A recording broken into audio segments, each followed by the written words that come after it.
అభివృద్ధికి ప్రభుత్వం విడుదల చేసిన డబ్బులను సైతం సిద్దిపేటకు తరలించుకుపోయారని ఎంపీ రఘునందనరావు ఆరోపించారు.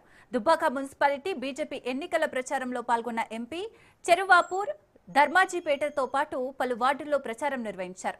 దుబ్బాక అభివృద్ధి నిరోధకులైన బీఆర్ఎస్ నేతలు ఎవరైనా ఓట్లు అడిగేందుకు వస్తే చీపురుతో తరిమి కొట్టాలని ఓటర్లకు పిలుపునిచ్చారు.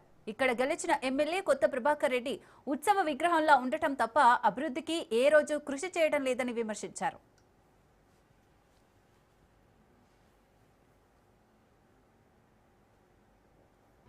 మా ఊర్లో సీసీ రోడ్లు తక్కువ ఉన్నాయి, సీసీ రోడ్లు చెప్పి బిడ్డ అని అడుగుతా ఉంది. స్కూల్ పోయే పిల్లలు అడుగుతున్నారు, మా ఊరికి స్కూల్ బస్సు కావాలి సార్ అని అడుగుతున్నారు.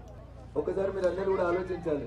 దుబ్బాక ఎమ్మెల్యేగా రఘునందనరావు ఉన్న 3 ఏళ్ళు మన దుబ్బాక ఎట్లుండే, ఇప్పుడు 2.5 ఏళ్లకోలే కారు గుర్తాయన ఎమ్మెల్యే గెలిచినాక ఎట్లయిందో ఒకసారి ఆలోచించాలి. చేర్వాపూర్కి ఒక్కసారి వచ్చిందో నాకు తెలియదు, కానీ నేనైతే 3 ఏళ్ళు ఎమ్మెల్యే ఉంటే 3 ఏళ్ళు క్యాంప్ ఆఫీస్లో మీ చేర్వాపూర్నే ఉన్నా. ప్రభాకర్ రెడ్డి గారు కారు గుర్తు మీద ఎమ్మెల్యే గెలిచిన ఆయన ఏం చేస్తుండే దుబ్బాక ఒకసారి ఆలోచించు. ఇంతకుముందు వాళ్ళ కౌన్సిలర్ గారు ఉండ్రి, మీ ఊరికి వెళ్ళి కౌన్సిలర్ పని తక్కువ, కాంట్రాక్ట్ పని ఎక్కువ. పైసలు ఎట్టు సంపాదించుకోవాలనే పంచాయతీ, ఎవరన్నా అడిగితే బెదిరించుడు, డబుల్ బెడ్రూమ్లు కట్టించమని లక్షలు గుంజుడు, సగంలోనే డబుల్ బెడ్రూమ్ విడిచిపెట్టుడు, ఏడ లేకుండా వాడు ఉంటే పాతోడు కలెక్టర్ వెంకటరామరెడ్డి అనే దొంగ తర్వాత రాజకీయాలకు వచ్చిండు.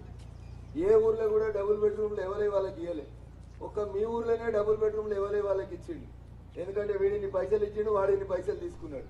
తర్వాత వాడు కలెక్టర్ గోలుకి రాజీనామా చేసిండు. క్యాంప్ ఆఫీసులో ఒక రాత్రి నిద్ర చేసిండు. అడుగుండ్రి, వస్తే సీఎం రిలీఫ్ ఫండ్ చెక్కులు పొద్దులు రావాలి, పొద్దుకి ఇవ్వాలి, పోవాలి.